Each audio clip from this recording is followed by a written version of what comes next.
Grace Mugabe was the wife of the Zimbabwean dictator Robert Mugabe. She loved two things the most: spending money and causing loud scandals. While the people of Zimbabwe were suffering from hunger, Grace was spending enormous amounts on clothing, luxurious cars, and real estate. When journalists asked her questions, she responded with frank rudeness. She even physically assaulted one correspondent. She was called the most hated woman in Zimbabwe and compared to Cersei Lannister from Game of Thrones. However, one day Grace Mugabe made a fatal mistake. She decided to inherit power from her elderly husband and become the main figure in the state. Her carefree life of luxury came to an end as a result. Grace Mugabe's personal secretary, Marufu, who was born in 1965, came from a family that originated from the British colony of Southern Rhodesia, now Zimbabwe. At the time of Grace's birth, her parents lived in South Africa and were poor migrant workers. Grace received a basic education and then trained as a secretary in college. As a student, she met pilot Stanley Goraraza and married him. Soon they had a son named Russell, but motherhood didn't greatly attract the young, ambitious woman. Therefore, she made every effort to find a promising job, and such a job was found. Grace became a machine operator in the presidential administration at that time. This was in the late 1980s. President Robert Mugabe was already a mature 60-year-old. He was married to Sally Frances Hayfron, who was quite popular among the people. However, this did not prevent him from having an affair with the young secretary, Grace. She was 41 years his junior. Grace quickly advanced in her career, moving from a regular machine operator to the personal secretary of the president. Grace herself later recounted, "He would ask me about my family. I looked at him as a father. I didn't think he was looking at me and thinking, I like this girl. I didn't expect that at all." President Mugabe himself at the time was not just married. His wife Sally was seriously ill. However, Mugabe justified his actions by stating that his wife could no longer bear him a male heir. This was considered a grave sin by African standards. Their only son had died of malaria in 1966.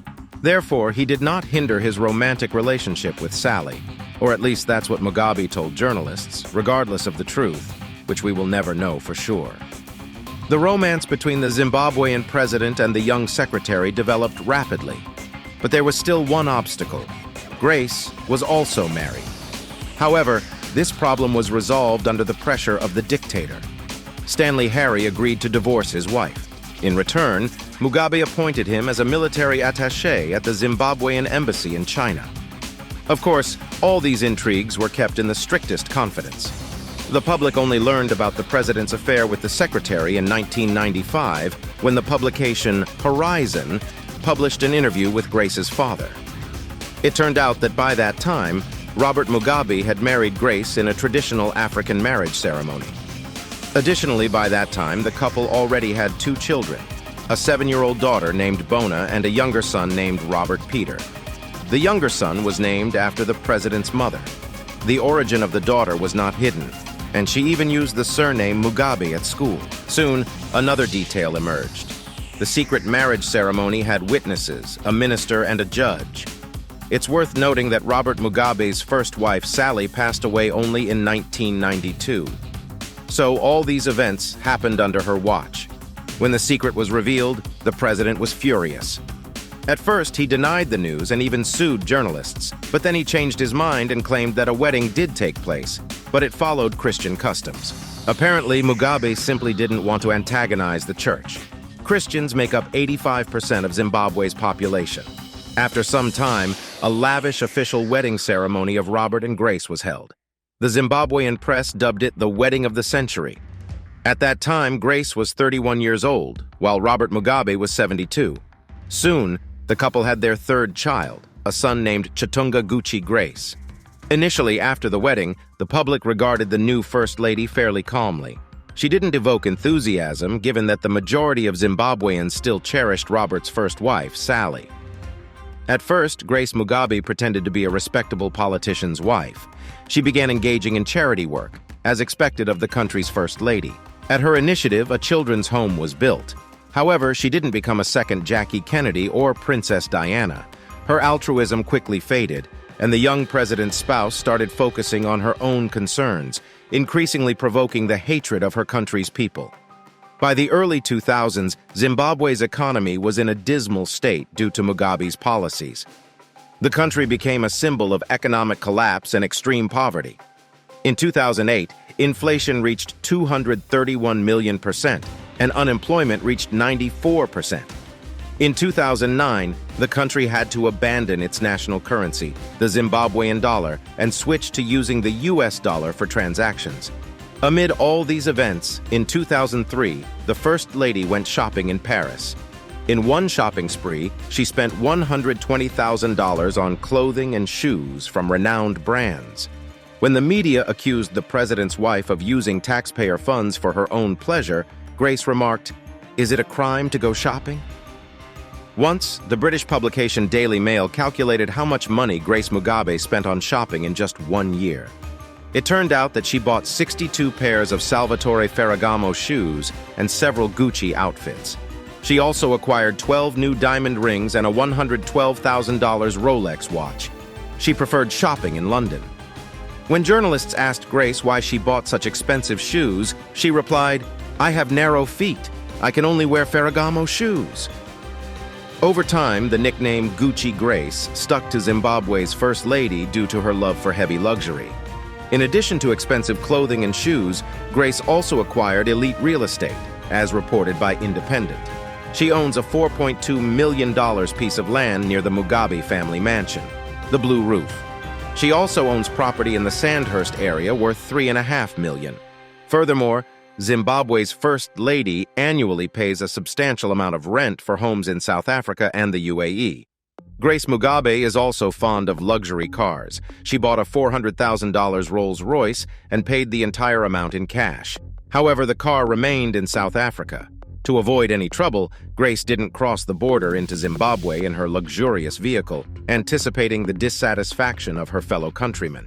Grace Disgrace. The First Lady of Zimbabwe had a penchant for causing loud scandals, earning her another nickname, Grace Disgrace, which means shame. In 2009, a high-profile scandal occurred in Hong Kong. The First Lady physically assaulted a correspondent from The Times newspaper. The man attempted to photograph the president's wife on the street while she was shopping. Grace noticed the journalist and attacked him with her fists, while her bodyguard tried to wrest the camera away. On that day, Grace Mugabe's fingers were adorned with diamond rings, and the journalist suffered numerous deep cuts and bruises.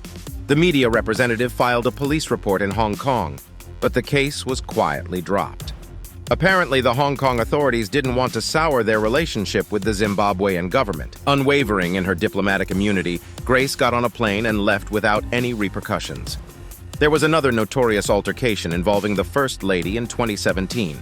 Grace Mugabe attacked a young South African model named Gabriella Engels.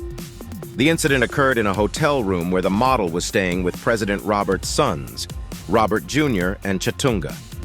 Engels reported that the First Lady stormed into the room and brutally assaulted her with an extension cord.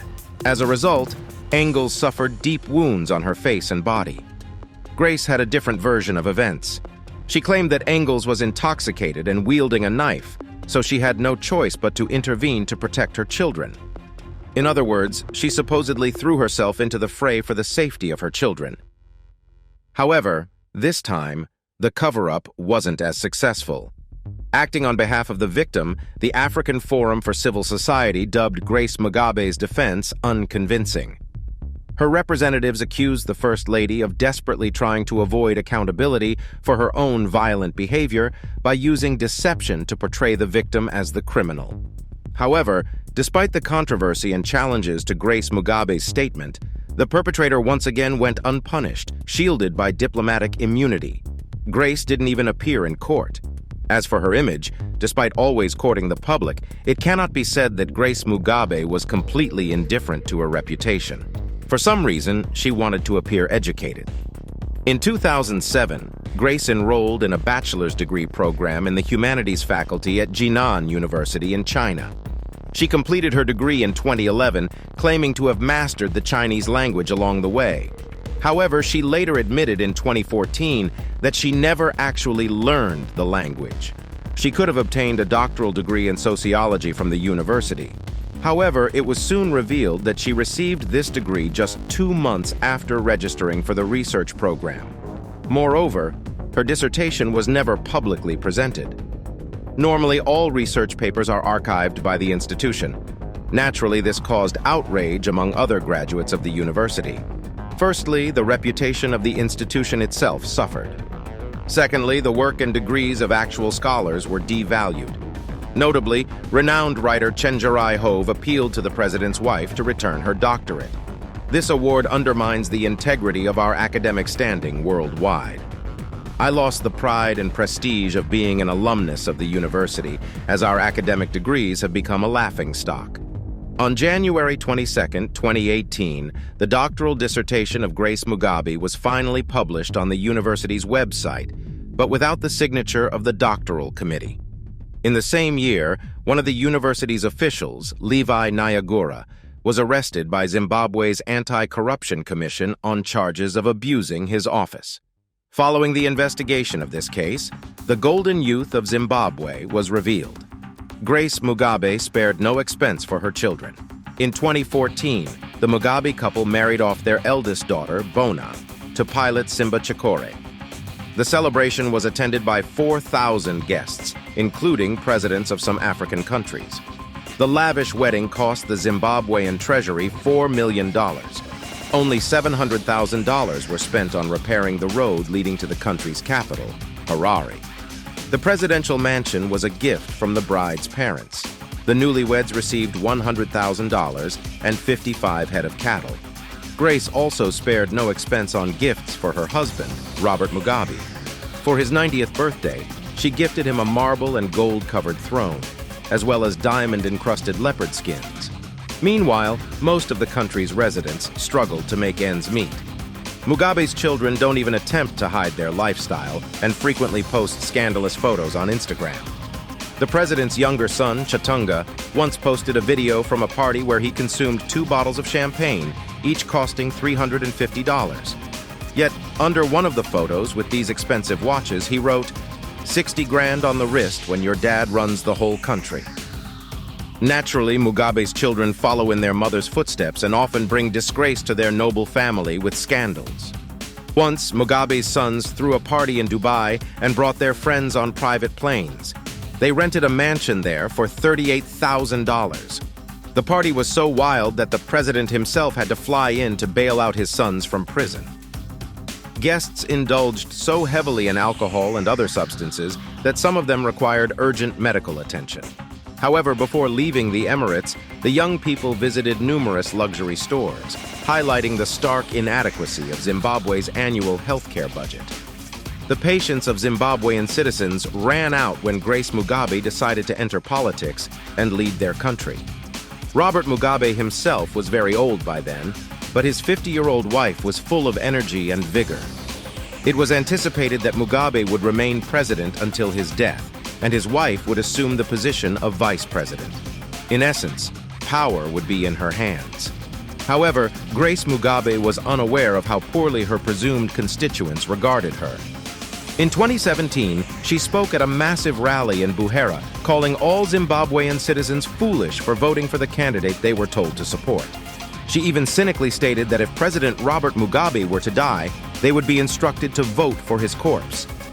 The biggest mistake of Grace Mugabe was attempting to discredit Emmerson Mnangagwa.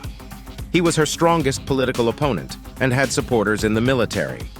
As a result, a bloodless military coup took place in the country. The armed forces placed Mugabe under house arrest. The president resigned. Grace Mugabe fled abroad, presumably to Namibia.